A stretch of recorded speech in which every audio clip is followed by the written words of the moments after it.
Good afternoon. I'm Karen Holmes Ward. Welcome to Cityline. It's been a traffic nightmare for commuters traveling in and out of Boston, to and from points north of the city. The Sumner Tunnel is shut down for the rest of the summer for needed repairs. So the reason why I'm making this video is because, I travel on that tunnel every day to and from Amazon. You know what I'm saying? Trying to make that fucking paper. But yeah, I travel on that tunnel and it does give me some problems. It does be like plus 50 minutes off that motherfucker. So yeah, let's go and see what you got to say and then I'm going to get back to y'all boys. Let's go.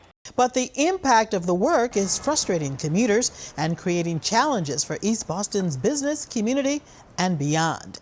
Joining us now to talk about what that means for Eastie's local businesses is Miguel Vargas. He's the Executive Director of East Boston Main Streets, and State Senator Lydia Edwards from the 3rd Suffolk District. Welcome to you both.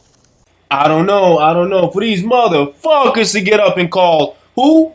Who they call the East Boston business owners instead of calling the but yeah, they do call residents, you know what I'm saying, back and forth. But the fucking owners, what they got to do with this shit? But let's see. Let's see the insight. You know what I'm saying? It is the news, so let's see. It's big. Thank you for having me. So Miguel, how's it going? What have businesses been saying about the number of customers coming and going in and out? Well, it's been a nightmare, like you say. They're being a little bit worried about what's going to happen in the next few weeks.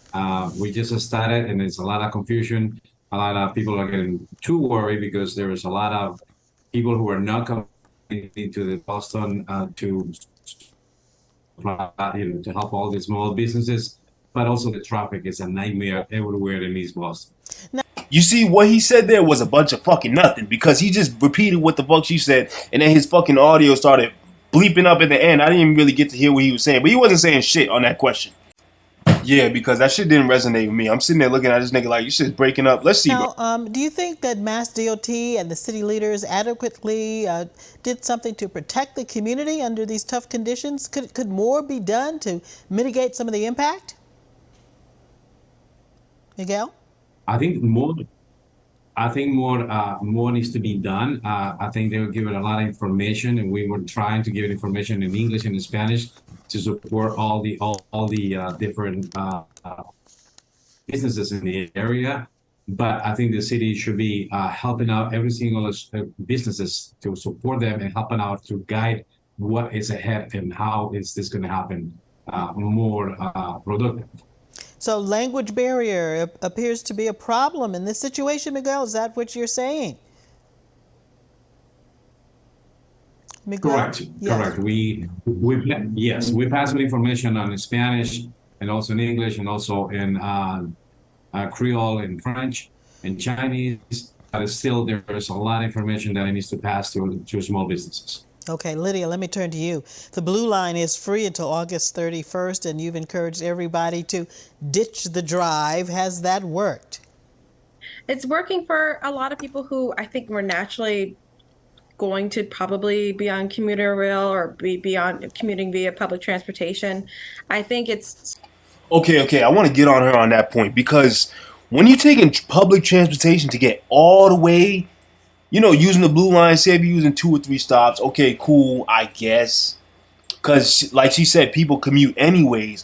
But my thing about it is, if you really driving like a far distance to get over there, going through that tunnel, I've been through that shit. That's why I'm making this video, my boy, because this topic is about, you know what I'm saying? So like I said, that tunnel to get to where you're going, South Boston and everything like that, it's probably going to take you like 15, 20 minutes, you know what I'm saying? But in terms of going on a train and dealing with all that waiting, you would be, I don't know. You got your own opinion. In the comments below, like and subscribe. You already know me, my boys. Slowly starting to pick up. We're trying desperately to remind people that this is a viable, great option for them. Where we've increased the frequency of the Blue Line. It's running at 6-minute headways. And so between that and having a free ferry between East Boston and the North End, and of course we've increased the frequency and stops on the Winthrop Ferry and reduced the price, I do think it's working for people who have access, immediate access to those forms of transportation. It's really getting the 2 or 3 stops away from the commuter rail person who would normally just drive in, getting them to drive and then park and then take something to get to the public transportation. I think we still need some. We need to do a little bit more outreach Lydia, and help. what about some of the language barrier issues that Miguel just mentioned? What can be done to fix that? Well, I think not only having the signs in more than one language, I am multilingual as well as Miguel. It's really incumbent upon us as elected officials getting out there in more than one language. We have put it in many newspapers, ethnic newspapers that are Spanish, Haitian, Creole, and also getting out to the Arabic community as well. It's really meeting people where they are. So many of the fairs that we had, where there were large gatherings of folks, whether it was an Italian festival or a Moroccan festival, there was flyers for months in advance in Moroccan or in Spanish or in Italian, whatever language, to make sure that people knew that the tunnel was going to be closed. All right, and Miguel. we need to do that. Okay, Miguel. Saying that to be said, she did answer my questions about having the immediate access to the trains, because she said that she needed more outreach for people who were farther away from these stations and stuff like that. And that's where she needs to do more outreach.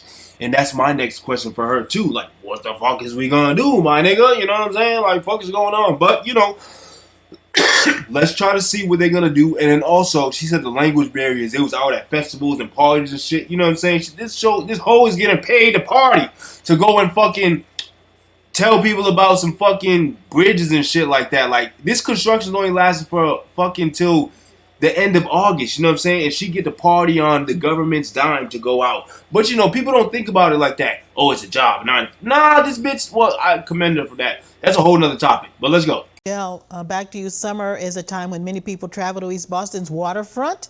What are the biggest concerns you have for businesses? Well, businesses are very negative about it because some people are not coming in because they're either afraid to drive or afraid to use the water tax. We're trying to push that, and we're trying to, get the information to everybody, and also to have people from the other side of Boston come visit East Boston, support our businesses. It's only 3 minutes away or 7 minutes away from the seaport, and it's a very easy commute, especially if it's nice outside. So, we invite everybody to come into East Boston and support our small businesses. But yes, we're trying to promote that transportation, so it will be easier for everybody to just navigate East Boston. Lydia, it's not just the businesses. You have constituents who are part of the gig economy, delivery drivers, rideshare drivers, all have expressed concerns about their livelihood. And, we're just wrapping up week 2 of the shutdown. See, look, yeah.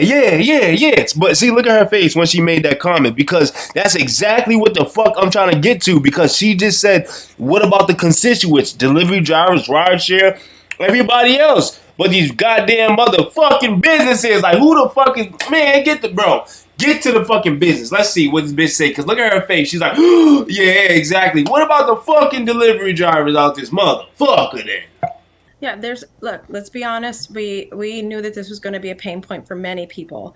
And I don't believe that weeks 4, 5, and 6 are going to be as difficult as week 1 and 2, because there are things we're still learning as we're learning them.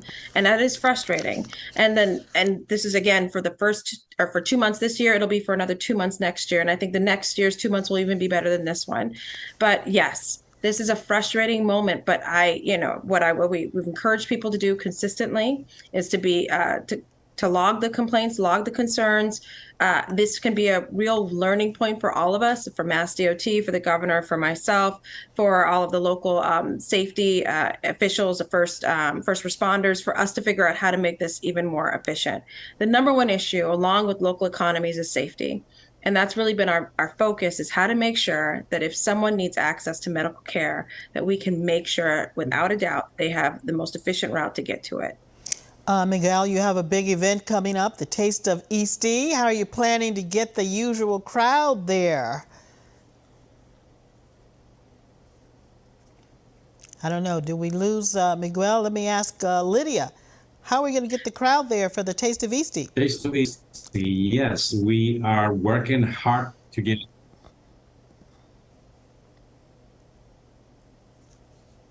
Well, we're working on the Taste of Eastie, which is one of the biggest events here in East Boston. This is our 27th anniversary.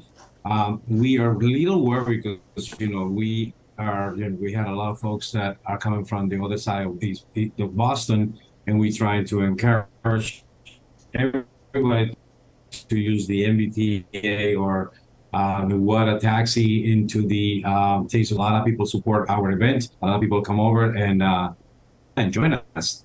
All right, use the T, take the water taxi. Lydia, fixing infrastructure is very important. And, this is, like you said, it's a safety issue. This work needs to be done. But, what are you going to say? What can you say to your constituents who are just facing a crazy summer and who don't have a choice? Listen, what I've said consistently is, again, this not only is a safety issue, it's hopefully just the one time, let's get this over with. It's going to be painful for a finite amount of time. And then for those who are, whose local economies or small businesses, not only, this is the time to really shop local and support those folks and your neighbors and to help each other out. It's the time to reach out to each other, not turn on each other in our frustration. We have consistently been showing in East Boston and the communities I represent, Revere and Winthrop, we stick up for each other, from Mutual Aid Eastie, from the soup kitchens that we've started, to all sorts of ways in which we continually come together to get through difficult times, COVID being one of them. This is a difficult time. We will get through it. Our economies will be stronger, and we can do that. And we will come out the other side. All right, Mikhail Vargas and State Senator Lydia Edwards, thanks for joining us.